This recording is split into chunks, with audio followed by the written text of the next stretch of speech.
حضرت موسیٰ علیہ السلام کے بعد کچھ زمانے تک تو بنی اسرائیل راہ حق پر رہے، پھر شرک و بدعت میں پڑ گئے، لیکن پھر بھی ان میں انبیاء مبعوث ہوتے رہے، یہاں تک کہ بنی اسرائیل کی بے باکیاں حد سے گزر گئیں۔ اب اللہ تعالیٰ نے ان کے دشمنوں کو ان پر غالب کر دیا، یہ خوب روئے پیٹے اور لٹ گئے، اجڑ گئے۔ پہلے تو رات کی موجودگی اور تابوت سکینہ کی موجودگی جو حضرت موسیٰ علیہ السلام سے موروثی چلی آتی تھی، ان کے لیے ہر دشمن پر غلبے کا باعث بنتی تھی، مگر ان کی سرکشی اور بدترین گناہوں کی وجہ سے اللہ جل شانہ کی یہ نعمت بھی ان کے ہاتھوں سے چھن گئی اور نبوت بھی ان کے گھر میں ختم ہو گئی۔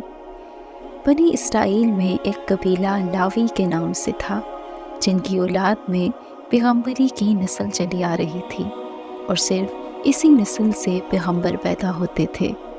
یہ سارے کے سارے لڑائیوں میں مر کھپ گئے، ان میں سے صرف ایک حاملہ عورت رہ گئی تھی، ان کے خاوند بھی قتل ہو چکے تھے۔ اب بنی اسرائیل کی نظریں اس عورت پر تھیں، انہیں امید تھی کہ اللہ اسے لڑکا دے اور وہ لڑکا نبی بنے۔ خود اس بیوی صاحبہ کی بھی دن رات یہی دعا تھی، جو اللہ نے قبول فرمائی اور انہیں لڑکا دیا، جن کا نام شمویل یا شمعون رکھا۔ اس کے معنی ہے اللہ نے میری دعا قبول فرما لی۔ نبوت کی عمر کو پہنچ کر انہیں بھی نبوت ملی۔ جب آپ علیہ السلام نے دعوت دی تو قوم نے درخواست کی کہ کسی کو آپ ہمارا بادشاہ مقرر کر دیجیے تاکہ ہم اس کے ماتحت جہاد کریں۔ بادشاہ تو ظاہر ہو ہی گیا تھا، لیکن پیغمبر نے اپنا کھٹکا بیان کیا کہ کہیں تم پھر جہاد سے انکار تو نہیں کرو گے۔ قوم نے جواب دیا کہ حضرت ہمارے ملک ہم سے چھین لیے گئے، ہمارے بال بچے گرفتار کیے گئے، اور پھر بھی ہم کیا ایسے بے حس ہیں کہ مرنے مارنے سے ڈریں۔ اب جہاد فرض کر دیا گیا اور حکم ہوا کہ اس بادشاہ کے ساتھ اٹھ کھڑے ہو۔ جب آپ علیہ السلام نے بادشاہ کا نام بتایا تو سنتے ہی سب سن ہو گئے، اور سوائے چند لوگوں کے باقی سب نے منہ موڑ لیا۔ ان کا یہ رویہ کوئی نئی بات نہیں تھی جس کا اللہ کو علم نہ ہو۔ آپ علیہ السلام نے دراصل حضرت طالوت کو بادشاہ مقرر کیا تھا، جو شاہی خاندان سے نہ تھے، صرف ایک جنگجو تھے۔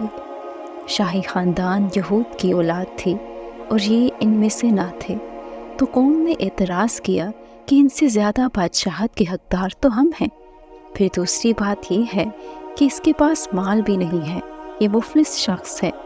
بس احکام نبوی کے سامنے پہلی سرکشی تو اعتراض کی صورت میں ان سے یہ ہوئی۔ پیغمبر نے انہیں جواب دیا کہ یہ میری رائے یا میرا فیصلہ نہیں جس میں میں دوبارہ غور کر سکوں، یہ تو اللہ جل شانہ کا حکم ہے جس کی بجا آوری ضروری ہے۔ اور ویسے بھی طالوت تم سب میں بڑے عالم ہیں اور مضبوط اور طاقتور، شکیل و جمیل و شجاع اور بہادر اور لڑائی کے فنون سے پورے واقف کار ہیں۔ پھر فرمایا کہ حقیقی اور اصلی حاکم اللہ تعالیٰ ہی ہے، ملک کا مالک وہی ہے، وہ جسے چاہے ملک دے، وہ علم و حکمت والا ہے، اس سے کس کی مجال ہے کہ سوال کرے؟ سب سے سوال کرنے والا کوئی نہ کوئی ہے، لیکن پروردگار اس سے آزاد ہے، وہ اپنی نعمتوں سے جسے چاہے مخصوص کرے، وہ علم والا ہے، وہ خوب جانتا ہے کہ کون کس چیز کا مستحق ہے اور کون نہیں۔ پھر فرمایا کہ طالوت کی بادشاہت کی پہلی نشانی یہ ہے کہ کھویا ہوا تابوت سکینہ پھر مل جائے گا، جس میں اللہ کی نشانیاں ہیں جنہیں تم بخوبی جانتے ہو۔ بعض کا قول ہے کہ سکینہ ایک سونے کا تشت تھا جس میں انبیاء کے دل دھوئے جاتے تھے، جو حضرت موسیٰ علیہ السلام کو ملا تھا اور جس میں آپ نے توریت کی تختیاں رکھی تھیں۔ کسی نے کہا کہ اس کا منہ بھی تھا جیسے انسان کا منہ ہوتا ہے، اور روح بھی تھی، ہوا بھی تھی، 2 سر تھے، 2 پر تھے اور دم بھی تھی۔ کسی نے کہا کہ مردہ بلی کا سر تھا۔ جب وہ تابوت میں بولتا تھا تو انہیں نصرت کا یقین ہو جاتا تھا اور لڑائی فتح ہو جاتی۔ یہ قول بھی ہے کہ یہ ایک روح تھی۔ اللہ کی طرف سے جب کبھی بنی اسرائیل میں اختلاف پڑتا یا کسی بات کی اطلاع نہ ہوتی تو وہ بتا دیا کرتی تھی، جبکہ بعض کا خیال ہے کہ اس میں حضرت موسیٰ اور حضرت ہارون علیہ السلام کے ورثے کے باقی حصے موجود ہیں، جن میں لکڑی اور تورات کی تختیاں، اون اور کچھ ان کے کپڑے اور جوتی ہیں۔ ایسا ہوا کہ فرشتے آسمان و زمین کے درمیان اس تابوت کو اٹھائے ہوئے سب لوگوں کے سامنے لائے اور حضرت طالوت بادشاہ کے سامنے رکھ دیا۔ اس تابوت کو دیکھ کر انہیں حضرت شمویل کی نبوت اور حضرت طالوت کی بادشاہت کا یقین ہو گیا۔ یہ تابوت فلسطین کی بستیوں میں سے ایک بستی میں تھا جس کا نام ازدوا تھا، اور آج بھی یہودی اسی تابوت کی تلاش میں ہیں۔ جب ان لوگوں نے طالوت کی بادشاہت تسلیم کر لی تو وہ انہیں لے کر جہاد کو چل پڑے۔ ان کے لشکر کی تعداد قریباً 80,000 تھی۔ راستے میں طالوت نے کہا کہ اللہ تعالیٰ تمہیں ایک نہر کے ساتھ آزمانے والا ہے۔ یہ نہر اردن اور فلسطین کے درمیان تھی۔ اس کا نام نہر الشریعہ تھا۔ طالوت نے انہیں ہوشیار کر دیا کہ اس نہر کا پانی کوئی نہ پیے، اگر پی لے گا تو میرے ساتھ نہ چلے۔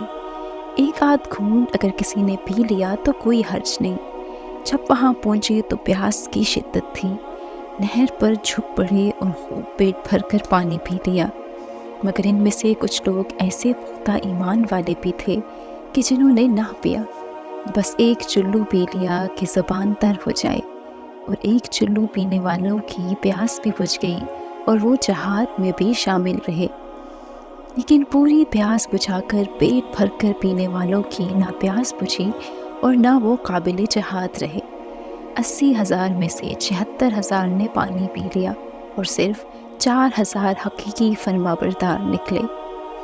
یہاں سے پار ہوتے ہی ان نافرمانوں کے چھکے چھوٹ گئے اور نہایت بزدلانہ پن سے ان 76,000 لوگوں نے جہاد سے انکار کر دیا، کیونکہ دشمنوں کی اتنی بڑی فوج دیکھ کر ان کی حوصلے ٹوٹ گئے اور انہوں نے صاف جواب دے دیا کہ آج تو ہم جالوت کے لشکر سے لڑنے کی طاقت اپنے میں نہیں پاتے۔ لشکر میں موجود علماء کرام نے انہیں ہر طرح ہمت بندھوائی، فرمایا کہ قلت و کثرت پر فتح نہیں ہوتی، لیکن صبر اور نیتی پر ضرور اللہ کی مدد ہوتی ہے۔ بہت بار ایسا ہوا کہ مٹھی بھر لوگوں نے بڑی بڑی جماعتوں کو نیچا دکھا دیا۔ تم صبر کرو، اللہ کے وعدے پر نظریں رکھو، اس صبر کے بدلے اللہ تمہارا ساتھ دے گا، لیکن ان کے سرد دل نہ گرمائے اور ان کی بزدلی دور نہ ہوئی اور وہ واپس پلٹ گئے۔ پیچھے مسلمانوں کی ایک مختصر سی جماعت باقی رہ گئی۔ انہوں نے جب کفار کے اتنے بڑے بڑے لشکر دیکھے تو اللہ تعالیٰ سے گڑ گڑا کے دعائیں کرنا شروع کی کہ اے اللہ، ہمیں صبر و ثبات کا پہاڑ بنا دے، لڑائی کے وقت ہمارے قدم جما دے، منہ موڑنے سے اور بھاگنے سے ہمیں بچا لے اور دشمنوں پر ہمیں غالب کر۔ اس طرح ان کی عاجزانہ دعائیں قبول ہوئیں اور اللہ کی مدد نازل ہوئی، اور مٹھی بھر جماعت نے جالوت کے لشکر کو تہس نہس کر دیا، اور حضرت داؤد علیہ السلام کے ہاتھوں مخالفین کا سردار جالوت مارا گیا۔ حضرت داؤد علیہ السلام اس وقت اسی لشکر کے 7 سالار تھے۔ اسرائیلی روایتوں میں ہے کہ حضرت طالوت نے حضرت داؤد علیہ السلام سے وعدہ کیا تھا کہ اگر تم جالوت کو قتل کرو گے تو میں اپنی بیٹی تمہارے نکاح میں دوں گا اور اپنا آدھا مال بھی تمہیں دے دوں گا اور حکومت میں بھی برابر شریک کر لوں گا۔ تو حضرت داؤد علیہ السلام نے پتھر کو فلاخن میں رکھ کر جالوت پر چلایا اور وہ اسی سے مارا گیا۔ پھر حضرت طالوت نے اپنا وعدہ پورا کیا اور پھر آخرکار سلطنت کے مستقل سلطان آپ یعنی حضرت داؤد علیہ السلام ہی ہو گئے، اور پروردگار عالم کی طرف سے نبوت جیسی نعمت بھی عطا ہوئی، اور حضرت شمویل کے بعد حضرت داؤد علیہ السلام پیغمبر بھی بنے اور بادشاہ بھی۔ ناظرین، اگر آپ کو یہ معلومات دلچسپ لگی تو لائک کر کے ہماری حوصلہ افزائی کیجیے، اور مزید ایسی ویڈیوز کے لیے ہمارے چینل کو سبسکرائب کریں۔